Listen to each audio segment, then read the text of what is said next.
Dios, el hombre, Satanás y Jesús. Lección 1. Entrenamiento para nuevos creyentes. Empecemos por descubrir lo que la Biblia dice acerca de Dios. Dios es demasiado grande para que nosotros podamos comprenderlo a plenitud. Él no tiene principio ni fin. No hay lugar donde su presencia no pueda ser sentida. La Biblia pregunta en Job 11:7, ¿descubrirás tú los secretos de Dios? ¿Llegarás tú a la perfección del Todopoderoso? Dios vive en los cielos y reina sobre toda la tierra, como lo expresa el Salmo 47:8. Reinó Dios sobre las naciones, se sentó Dios sobre su santo trono. En esta lección examinaremos algunas verdades especiales acerca de Dios y los hechos acerca de la inmutabilidad de su carácter. A través de estos, usted podrá comprender más y mejor sobre la personalidad de Dios y entenderá cuánto Él se interesa por usted personalmente. ¿Quién es Dios? ¿Por qué es incorrecto creer en Dios como cada quien lo conciba? El asunto real para la mayoría no es ¿existe Dios? Pues eso es algo que ya la mayoría cree, cada vez hay menos ateos gracias a Dios. El asunto verdadero y más delicado es ¿qué clase de Dios es en el que creo? ¿Cómo es Dios en realidad? ¿Es esto importante? El problema es que todos tenemos muchas ideas bastante extrañas de cómo es Dios y creemos en Dios de maneras incorrectas. En una ocasión salió publicado en un periódico acerca de dos muchachos delincuentes de una escuela religiosa que se habían estado portando mal, por lo que los llevaron a la oficina del director. El director sabía que lo que ellos realmente necesitaban era Dios en sus vidas, así que trajo al primer muchacho a la oficina, lo hizo sentarse y le dijo: quiero hacerte una pregunta, hijo, ¿dónde está Dios? El muchacho se asustó, no supo cómo responder, simplemente se quedó allí pasmado, callado. El director volvió a preguntarle por 3 o 4 veces: ¿dónde está Dios, hijo? Quiero que pienses en esa pregunta. Y lo mandó de regreso. El segundo muchacho, que estaba por entrar, cuando se cruzó con él, le preguntó al que salía: ¿qué pasó? Y el otro muchacho le respondió: no lo sé, pero parece que se les ha perdido Dios y están tratando de echarnos la culpa a nosotros. La verdad es que tenemos algunas ideas extrañas con respecto a Dios y lo más lamentable es que muchos apoyan la idea de que debemos creer en Dios como cada uno lo conciba. Lamentablemente, muchos comparan a Dios con un padre de familia, lo conciben como un padre de familia, como su papá o su mamá. Esto es trágico, porque si su padre era una persona fría e indiferente, que no expresaba cariño, la tendencia será pensar que Dios, su Padre, es también frío, indiferente y falta de cariño. Si su padre le infundía miedo, usted estará inclinado a pensar: a Dios hay que tenerle miedo. Si su padre fue abusivo, pensará que Dios es igual. Si su padre no era amoroso, trasladará esta cualidad a Dios. En lugar de Dios hacerlo a su imagen, usted hace a Dios a la imagen suya. De vez en cuando se oye decir: mi idea de Dios es... ¿Con qué autoridad se dice eso? ¿Piensa que porque tiene cierta idea de Dios, Él tiene que ser así? Por supuesto que no. Otros dicen: siempre he pensado en Dios como... ¿qué tal? No es confiable creer en Dios como cada quien lo conciba, porque lo más seguro es que esté equivocado. Francamente, a nadie le interesa cómo creemos que es Dios o cómo lo concibe cada uno. Lo que debemos saber con certeza es cómo es Dios en realidad. ¿Cómo es Dios realmente? Hasta que en verdad no sepamos cómo es Dios, no podremos confiar en Él. ¿Verdad que tiene sentido? No vamos a confiar en algo o en alguien que no conocemos. Afortunadamente, Dios desea que sepamos cómo es Él. Vino a la tierra hace más de 2000 años y vino en forma de ser humano. Vino en la persona de Jesucristo y Jesús dijo: como soy yo, así es Dios. Él sí sabe cómo es Dios. Al conocer a Jesús, conocemos a Dios, como dice Colosenses 1:15. Cristo es la imagen del Dios invisible. Si usted desea saber cómo es Dios, solamente mire a Jesús, porque Él es la expresión visible del Dios invisible. Por eso debe leer los Evangelios y Apocalipsis una y otra vez por toda su vida para poder llegar a conocer verdaderamente a Dios por medio de conocer a Jesús. Dios es el creador de todo.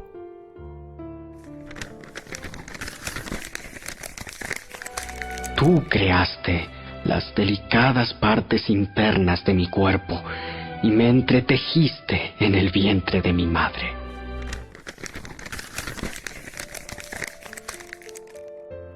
Dios es todopoderoso.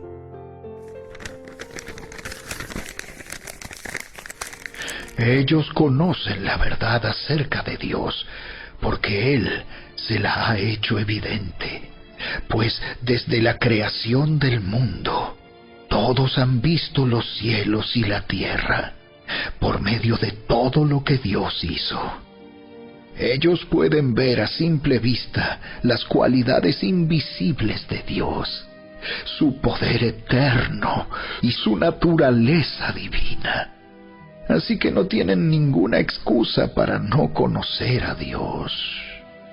Es cierto, ellos conocieron a Dios, pero no quisieron adorarlo como Dios, ni darle gracias. En cambio, comenzaron a inventar ideas necias sobre Dios. Como resultado, la mente les quedó en oscuridad y confusión.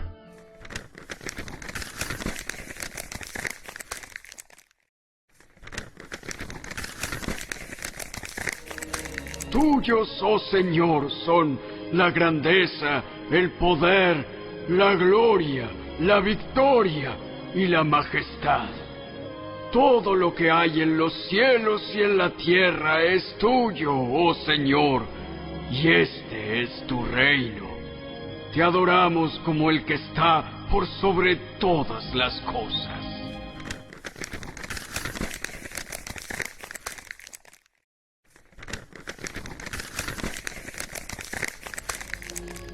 Y ahora, que toda la gloria sea para Dios, quien puede lograr mucho más de lo que pudiéramos pedir o incluso imaginar mediante su gran poder, que actúa en nosotros.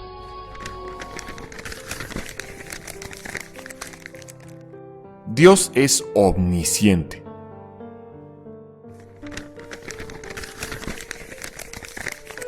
No hay nada en toda la creación que esté oculto a Dios.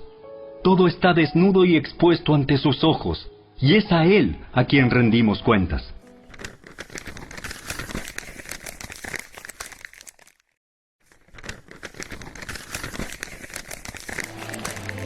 Aun si nos sentimos culpables, Dios es superior a nuestros sentimientos, y Él lo sabe todo.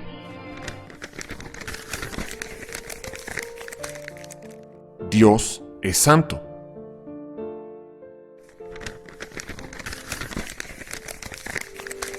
Nadie es santo como el Señor. Aparte de ti, no hay nadie. No hay roca como nuestro Dios.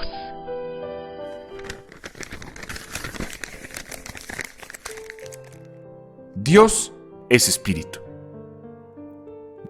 Dios es espíritu, y quienes lo adoran deben hacerlo en espíritu y en verdad.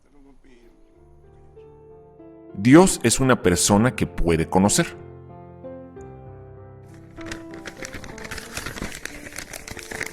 Acérquense a Dios, y Dios se acercará a ustedes.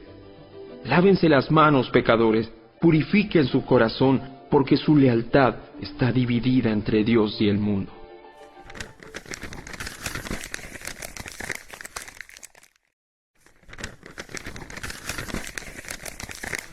El Señor está cerca de todos los que lo invocan. Sí, de todos los que lo invocan de verdad.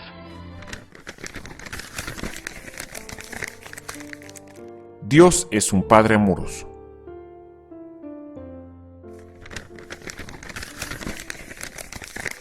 Miren con cuánto amor nos ama nuestro Padre, que nos llama sus hijos. Y eso es lo que somos. Pero la gente de este mundo no reconoce que somos hijos de Dios, porque no lo conocen a Él.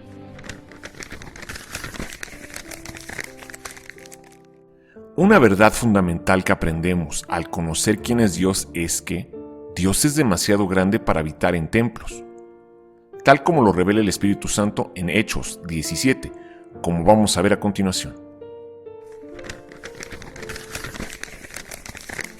Él es el Dios que hizo el mundo y todo lo que hay en él. Ya que es el Señor del cielo y de la tierra, no vive en templos hechos por hombres. Y las manos humanas no pueden servirlo, porque Él no tiene ninguna necesidad. Él es quien da vida y aliento a todo, y satisface cada necesidad.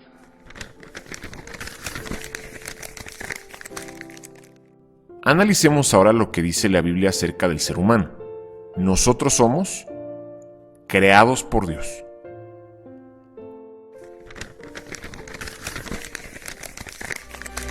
Gracias por hacerme tan maravillosamente complejo. Tu fino trabajo es maravilloso, lo sé muy bien. Tú me observabas mientras iba cobrando forma en secreto, mientras se entretejían mis partes en la oscuridad de la matriz.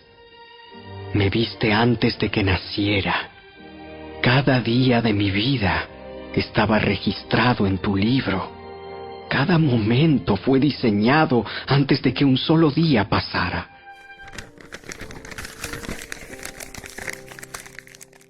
Propiedad de Dios.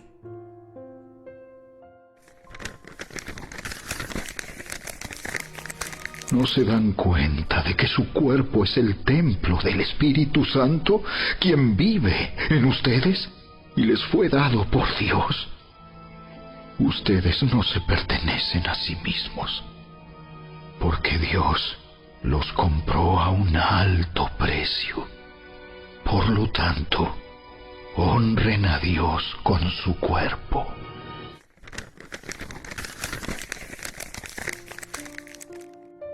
Llamados para adorar a Dios.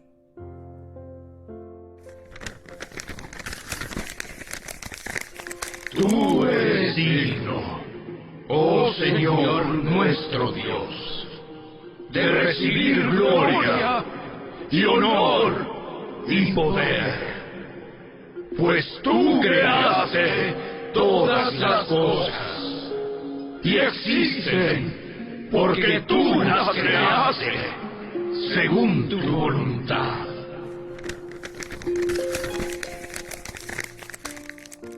El saber la verdad acerca de Dios y de nosotros nos debe llevar a tomar una decisión. Ama al Señor tu Dios con todo tu corazón, con todo tu ser y con toda tu mente, le respondió Jesús. La Biblia nos relata acerca de un varón llamado Josué. Fue un gran líder de la nación de Israel. El pueblo había estado vagando por el desierto durante 40 años sin entrar a poseer la tierra prometida. Josué, bajo la dirección de Dios, los dirigió a la victoria contra las naciones impías que había en Canaán, y poseyeron la tierra, la cual dividieron entre las 12 tribus israelíes por heredad. Después, Josué retó al pueblo para que tomara una decisión en Josué 24:15. Y si mal les parece servir a Jehová, escojan hoy a quién servirán, si a los dioses a quienes sirvieron vuestros padres cuando estuvieron al otro lado del río, o a los dioses de los amorreos en cuya tierra habitan, pero yo y mi casa serviremos a Jehová. Ese mismo reto es extendido a cada uno de nosotros. ¿Tomará usted la misma decisión que hizo Josué, que dijo, yo y mi casa serviremos a Jehová? Analicemos a continuación lo que dice la Biblia acerca de el hombre y Satanás. El hombre, la imagen de Dios creado para tener dominio. Dios tiene una razón muy real para la creación del hombre, varón y hembra. Tiene un plan y propósito maravillosos para ellos. Debido a que Dios es amor, Él deseaba tener seres de corazones y mentes semejantes a Él, con quienes pudiera compartir su vida, todo lo que Él es, y todas las cosas en las que está envuelto quienes gobernaron con él los cielos y la tierra como hijos. Por eso creó al hombre a su imagen y semejanza.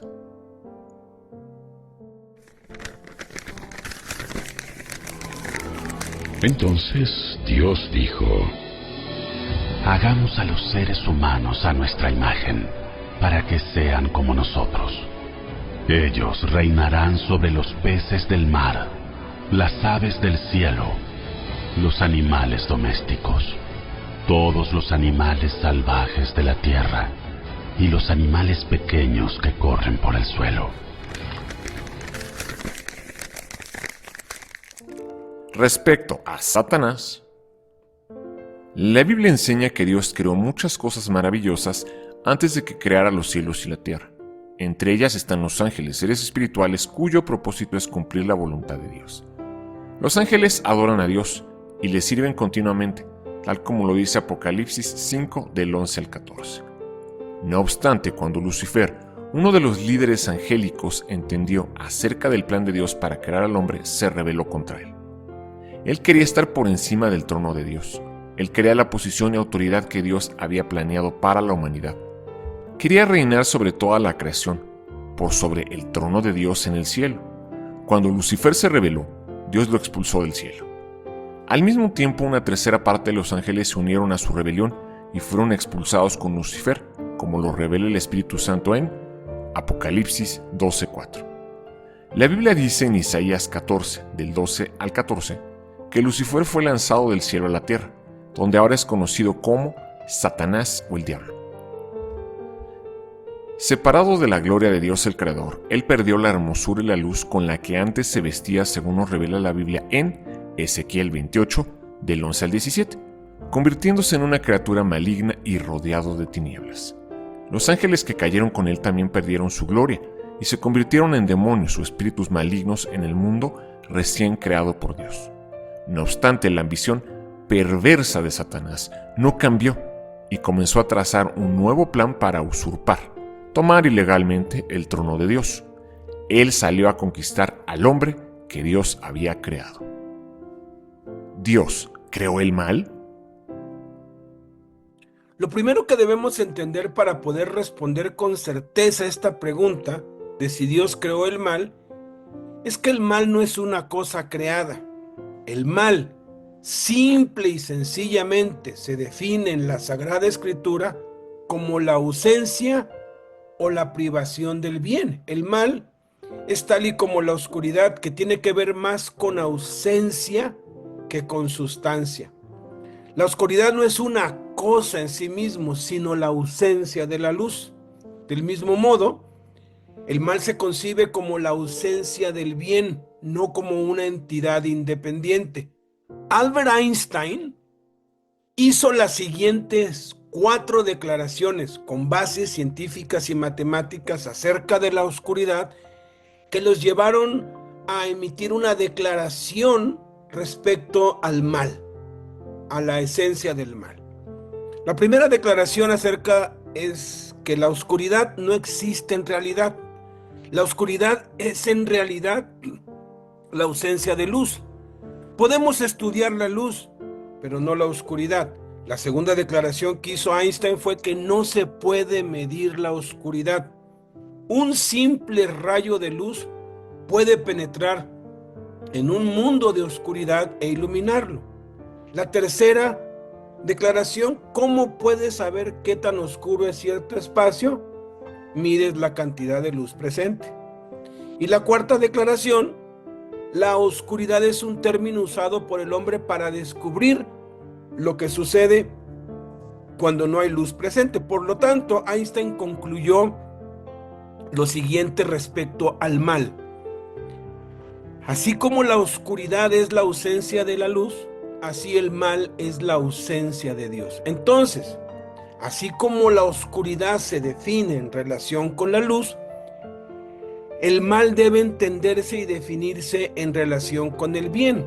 Sin el concepto del bien no podríamos concebir el mal. Dios es luz y no hay ninguna oscuridad en él.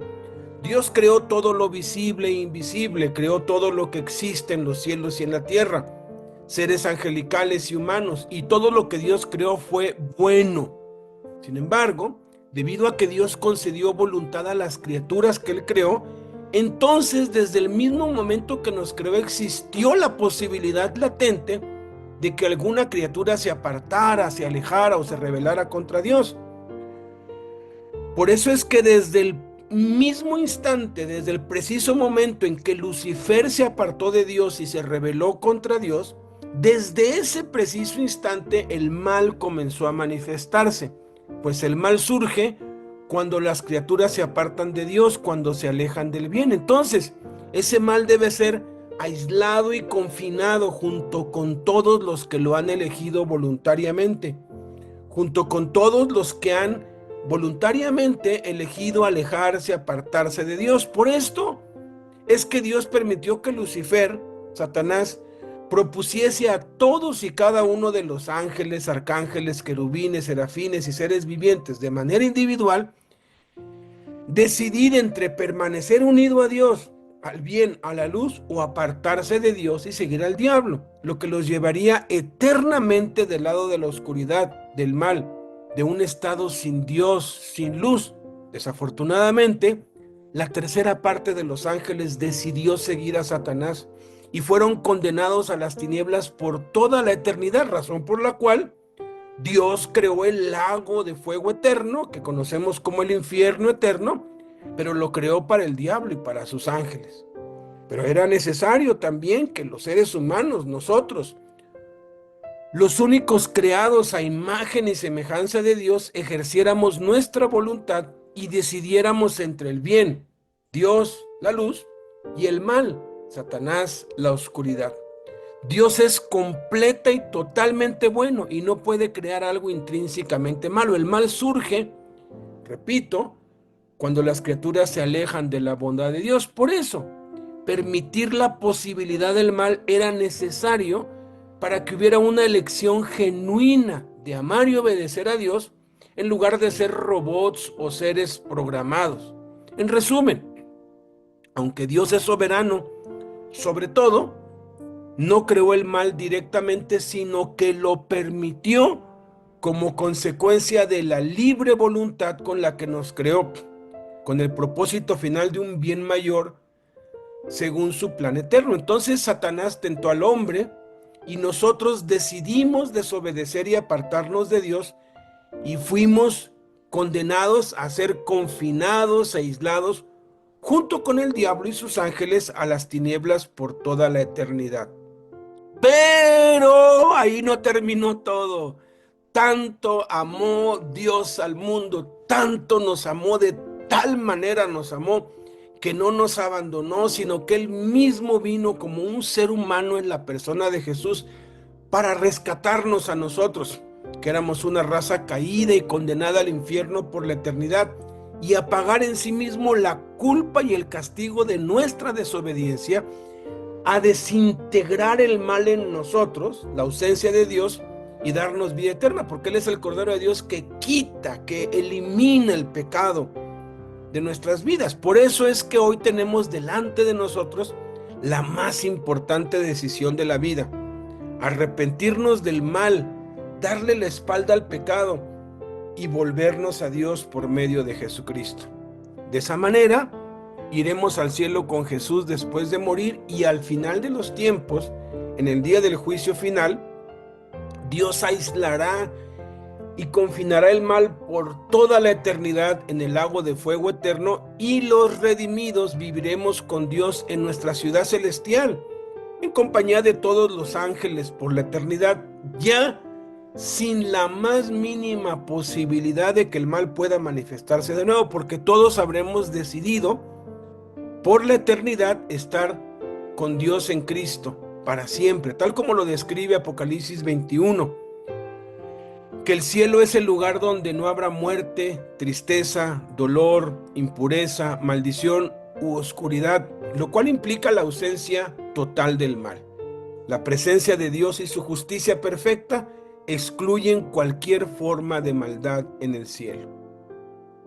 Eso nos lleva entonces a analizar lo que sucedió en la tentación. Dios dio a la primera pareja, Adán y Eva, la autoridad para reinar sobre toda la tierra y para que la mantuvieran bajo su dominio. a fin de mantenerlos a salvo de Satanás y sus espíritus del mal. Dios plantó 2 árboles especiales en el jardín de Edén, donde Adán y Eva vivían.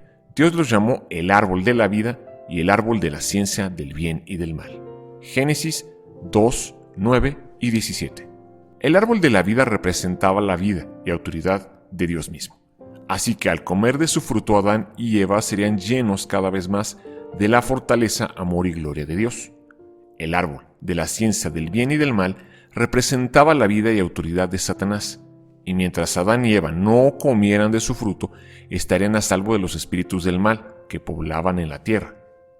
El dominio de toda la creación siempre estaría en sus manos, si obedecían el mandato de su amoroso Creador, como dice en Hebreos 2:8 y Génesis 2 del 15 al 17. No obstante, Satanás engañó a Eva. Él le dijo que el árbol de la ciencia del bien y del mal no era realmente malo como Dios le había dicho, y que, por el contrario, el comer de su fruto abriría sus ojos y los convertiría en dioses. Ella creyó su mentira y comió de su fruto. Adán, aunque sabía que era una mentira, también comió del árbol, como nos lo revela el Espíritu Santo en 1 de Timoteo 2:14 y Génesis 3:6. Esta desobediencia a Dios trajo entonces el resultado trágico del cual somos ahora partícipes. A través de aquel simple acto de pecado, el hombre perdió la gloria de Dios, además del dominio que ejercía sobre la creación.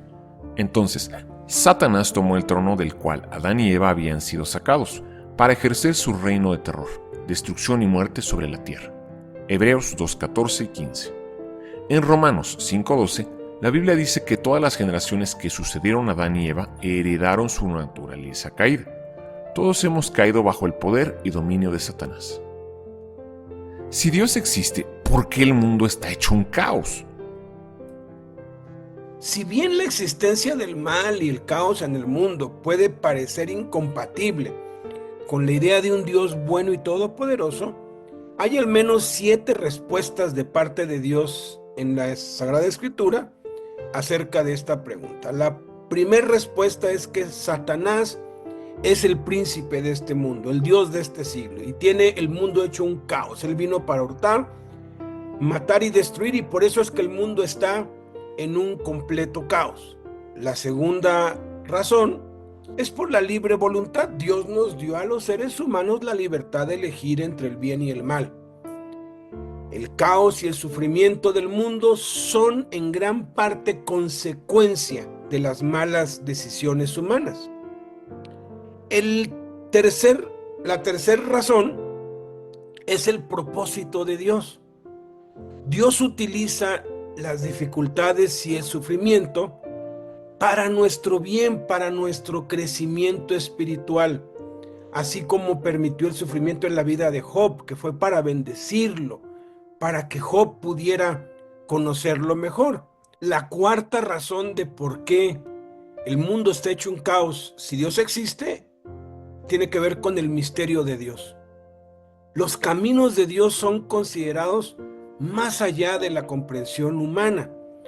Una vez un hombre que se convirtió a Cristo, que era ateo, se convirtió y dijo: yo creo que hay un Dios, que hay alguien por encima de todo, porque si yo fuera Dios no haría las cosas como Él las hace, o no permitiría lo que Él permite, pero Dios tiene un plan y va más allá. Como los cielos son más altos que la tierra, así los pensamientos de Dios son más altos que los pensamientos de los hombres, y lo que percibimos como caos puede tener un propósito mayor en el futuro, en los planes de Dios. La quinta respuesta a esta pregunta es el pecado. El pecado, la paga del pecado es muerte, las consecuencias del pecado traen caos y sufrimiento. La sexta razón, la sexta respuesta es que es una prueba de fe. Dios nos pone a prueba y en medio del caos, Él nos manifiesta su paz, su amor y su poder.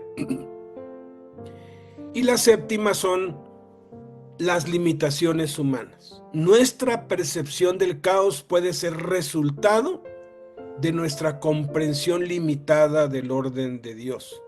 Cuando leemos Apocalipsis nos damos cuenta que pareciera que Satanás vence, pareciera que Satanás toma dominio, bueno, literalmente toma dominio, derrota a los santos, derrota a todos, toma el control total del mundo, pero es así diseñado por Dios para entonces venir por segunda vez, derrotar a Satanás y restablecer el orden en la tierra. Esa es la respuesta. Antes ustedes estaban muertos a causa de su desobediencia y sus muchos pecados. Vivían en pecado, igual que el resto de la gente, obedeciendo al diablo, el líder de los poderes del mundo invisible, quien es el espíritu que actúa en el corazón de los que se niegan a obedecer a Dios. Todos vivíamos así en el pasado, siguiendo los deseos de nuestras pasiones y la inclinación de nuestra naturaleza pecaminosa. Por nuestra propia naturaleza, éramos objeto del enojo de Dios, igual que todos los demás.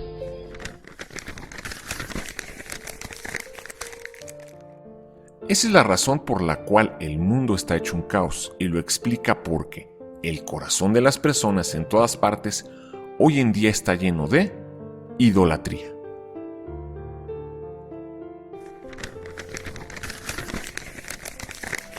Es cierto, ellos conocieron a Dios, pero no quisieron adorarlo como Dios, ni darle gracias. En cambio, comenzaron a inventar ideas necias sobre Dios. Como resultado, la mente les quedó en oscuridad y confusión. Afirmaban ser sabios, pero se convirtieron en completos necios. Y en lugar de adorar al Dios inmortal y glorioso, rindieron culto a ídolos que ellos mismos se hicieron con forma de simples mortales, de aves, de animales de 4 patas y de reptiles.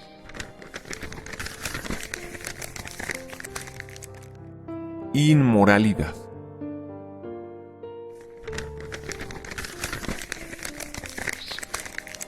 Entonces Dios los abandonó para que hicieran todas las cosas vergonzosas que deseaban en su corazón. Como resultado, usaron sus cuerpos para hacerse cosas viles y degradantes entre sí. Cambiaron la verdad acerca de Dios por una mentira, y así rindieron culto y sirvieron a las cosas que Dios creó, pero no al Creador mismo, quien es digno de eterna alabanza. Amén.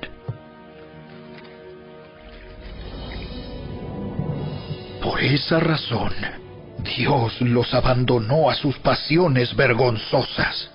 Aún las mujeres se rebelaron contra la forma natural de tener relaciones sexuales y, en cambio, dieron rienda suelta al sexo unas con otras. Los hombres, por su parte, en lugar de tener relaciones sexuales normales con la mujer, ardieron en pasiones unos con otros. Los hombres hicieron cosas vergonzosas con otros hombres, y como consecuencia de ese pecado, sufrieron dentro de sí el castigo que merecían. Y toda suerte de maldad.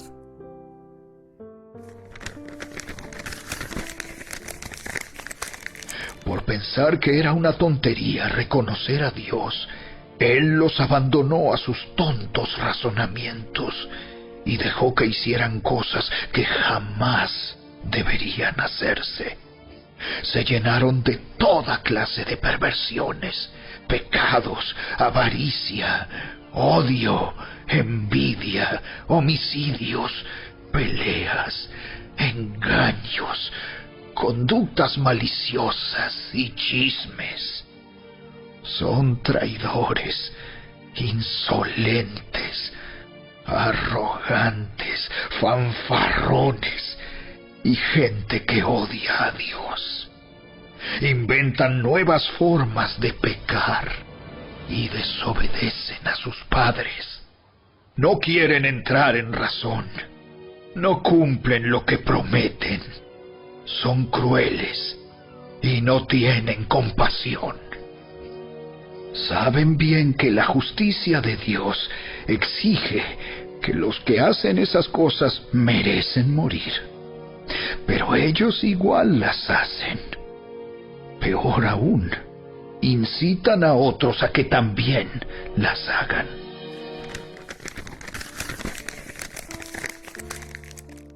Dios ya sabía que todo eso iba a pasar. Por eso es necesario conocer el gran plan de Dios para la humanidad. Dios no abandonó al hombre por causa de su pecado, no.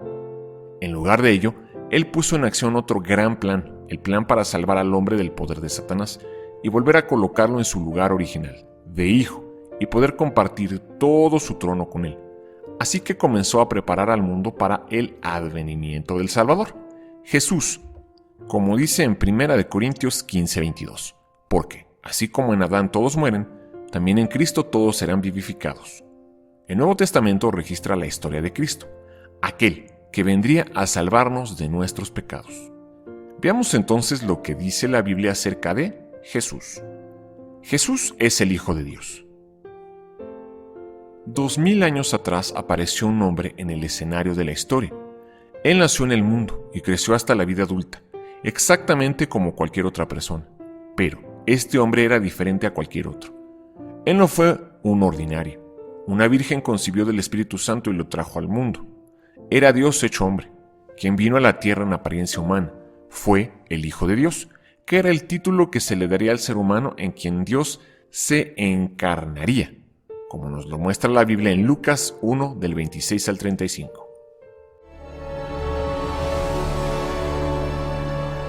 En el principio ya existía el Verbo, y el Verbo estaba con Dios, y el Verbo era Dios. Y el Verbo se hizo hombre y habitó entre nosotros. Y hemos contemplado su gloria, la gloria que corresponde al Hijo unigénito del Padre, lleno de gracia y de verdad. Por eso es necesario entender que Jesús vino al mundo para un propósito especial. Jesús vino al mundo con una misión muy específica y bien definida, que ya había sido profetizada, predicha, anunciada con siglos de anterioridad. Jesús vino a cumplir todas las profecías de los profetas del Antiguo Testamento, concernientes a Dios mismo, que se volvería humano y vendría como el Mesías para 5 propósitos principales. Primero, rescatar a la humanidad del poder de Satanás. Segundo, dar su vida por rescate por nosotros. Tercero, destruir las obras de Satanás en nuestras vidas. Cuarto, darnos vida eterna. Quinto, hacernos sus hijos e hijas, miembros de su familia. Sexto, restaurar nuestra amistad con Dios el Padre. Séptimo, para mostrarnos cómo es Dios. Todo eso estaba escrito y se cumplió al 100%, al pie de la letra, en Jesús. Jesús vino para rescatar a la humanidad del poder de Satanás. Porque el Hijo del Hombre vino a buscar y a salvar lo que se había perdido.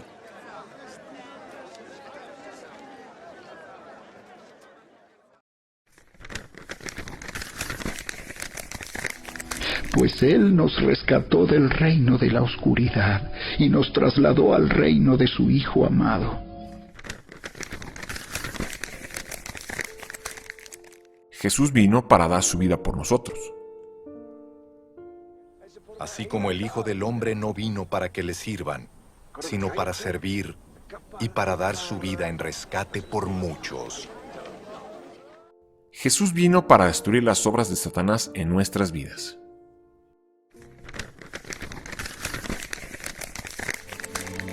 Sin embargo, cuando alguien sigue pecando, demuestra que pertenece al diablo, el cual peca desde el principio, pero el Hijo de Dios vino para destruir las obras del diablo. Jesús vino para darnos vida eterna.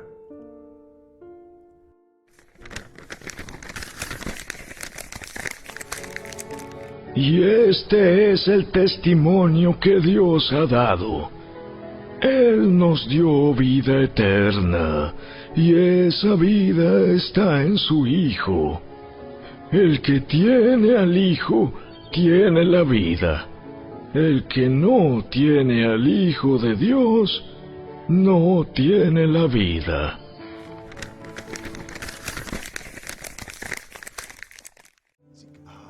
Porque tanto amó Dios al mundo que dio a su Hijo unigénito, para que todo el que cree en Él no se pierda, sino que tenga vida eterna. Dios no envió a su Hijo al mundo para condenar al mundo, sino para salvarlo por medio de Él. El ladrón no viene más que a robar, matar y destruir. Yo he venido para que tengan vida y la tengan en abundancia. Jesús vino para darnos un nuevo nacimiento dentro de la familia de Dios. Mas a cuantos lo recibieron, a los que creen en su nombre, les dio el derecho de ser hijos de Dios.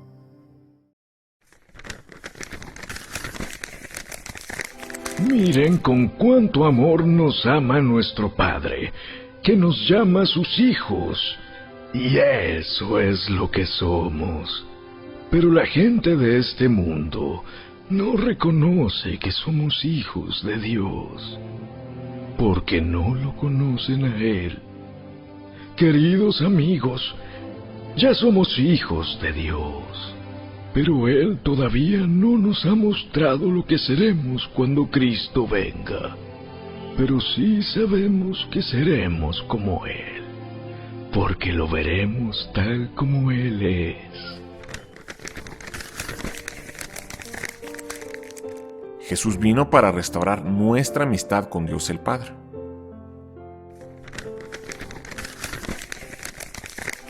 Miren con cuánto amor nos ama nuestro Padre, que nos llama sus hijos. Y eso es lo que somos.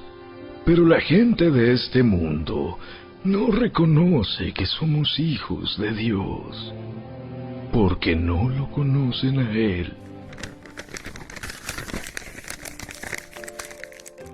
Y el séptimo propósito de la venida de Jesús, que engloba a todos los demás, Jesús vino para mostrarnos cómo es Dios. Si ustedes realmente me conocieran, conocerían también a mi Padre. Y ya desde este momento lo conocen y lo han visto. Señor, dijo Felipe, muéstranos al Padre, y con eso nos basta. Pero Felipe, tanto tiempo llevo ya entre ustedes y todavía no me conoces. El que me ha visto a mí, ha visto al Padre.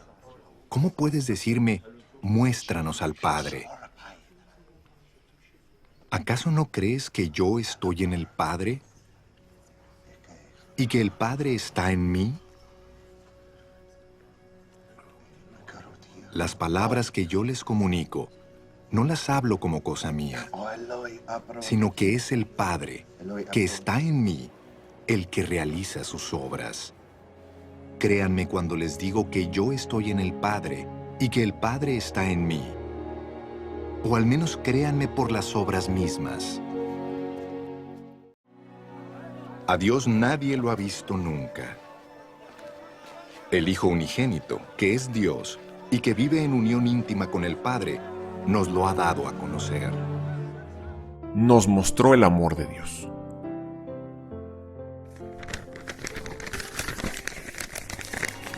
Dios mostró cuánto nos ama al enviar a su único Hijo al mundo, para que tengamos vida eterna por medio de Él.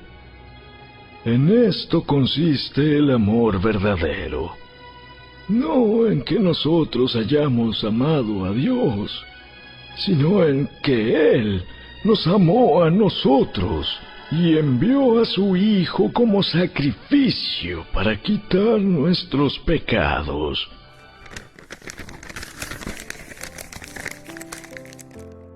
Él nos mostró el poder de Dios. Él sanó a los enfermos, los cojos y los ciegos. Su fama se extendió por toda Siria, y le llevaban todos los que padecían de diversas enfermedades, los que sufrían de dolores graves, los endemoniados, los epilépticos y los paralíticos, y él los sanaba. Lanzaba fuera demonios. Jesús sanó a muchos que padecían de diversas enfermedades. También expulsó a muchos demonios, pero no los dejaba hablar, porque sabían quién era Él. Cristo ejecutó milagros. Pero se levantó una gran tempestad con vientos, y de tal manera las olas azotaban la barca, que ésta estaba por inundarse.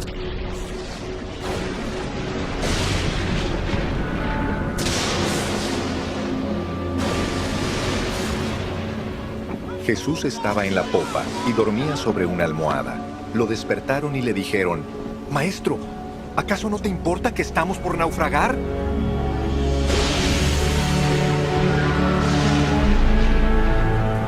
Jesús se levantó y reprendió al viento, y dijo a las aguas: «¡Silencio!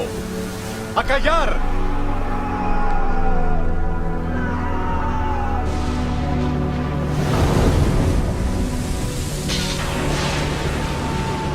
Y el viento se calmó, y todo quedó en completa calma.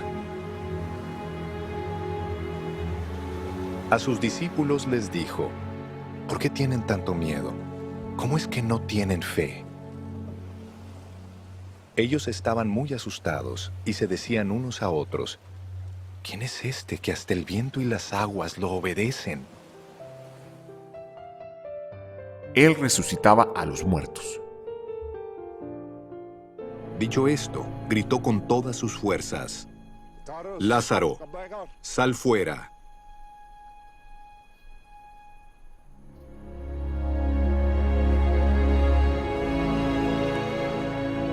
El muerto salió, con vendas en las manos y en los pies, y el rostro cubierto con un sudario.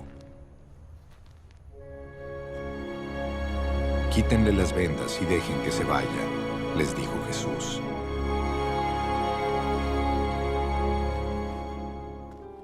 Y algo que resaltó y fue muy notorio es que Jesús compartió nuestros sufrimientos en su vida.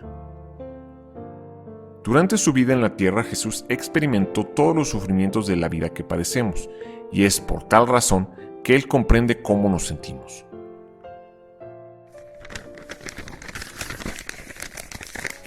Nuestro sumo sacerdote comprende nuestras debilidades, porque enfrentó todas y cada una de las pruebas que enfrentamos nosotros. Sin embargo, Él nunca pecó.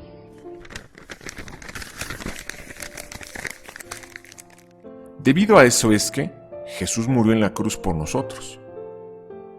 Los impíos tomaron a Jesús y lo ejecutaron al clavarle en la cruz de madera como un criminal común. Él podía salvarse a sí mismo, pero no lo hizo, ya que era a través de su muerte que Dios iba a salvar al mundo. Jesús murió por nosotros. Sin embargo, las buenas noticias son que Jesús fue levantado de los muertos por nosotros. Después de 3 días de enterrado en una tumba, Dios levantó a su Hijo de los muertos. También hizo esto por nosotros. Y ahora en Cristo tenemos esperanza después de esta vida. ¿Por qué? Jesús abrió la puerta de los cielos para nosotros. Cuando su obra sobre la tierra fue concluida, Jesús regresó al cielo para sentarse a la diestra del Padre. También hizo esto por amor a nosotros, ya que nos abrió el camino hacia la presencia de Dios, donde podemos ir a morar por siempre, por toda la eternidad. Ahora que conoces la buena noticia acerca de Jesús, ¿qué harás? ¿Qué respuesta tendrás? ¿Seguirás viviendo como vives hasta el día de hoy? ¿Ignorarás el plan de Dios? ¿Vivirás como mejor te parezca? ¿O te arrepentirás? ¿Le darás la espalda al pecado? Y vendrás ante Dios reconociendo que eres un pecador y que necesitas a Jesús, y recibirás a Jesús en tu corazón para que nazcas de nuevo y para que empieces a vivir una vida nueva